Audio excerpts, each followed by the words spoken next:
আমার বাইকে মডিফিকেশন করার পর কই গেল আমার নাম্বার প্লেট? কি আপনারাও খুঁজতেছেন?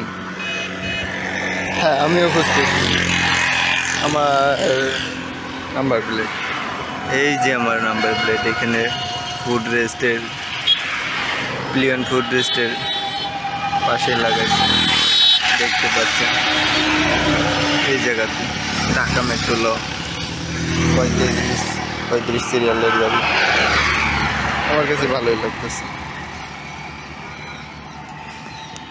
আউটলুকিং কেমন লাগতেছে আমার কাছে ভালোই লাগে, কিন্তু সকলের কাছে কেমন লাগে আমি সঠিক জানি না। আর কমেন্ট করে জানাবেন এখন আমার বাইকটাকে কেমন লাগছে। পেছনের সব কিছু খুলে ফেলার জন্য।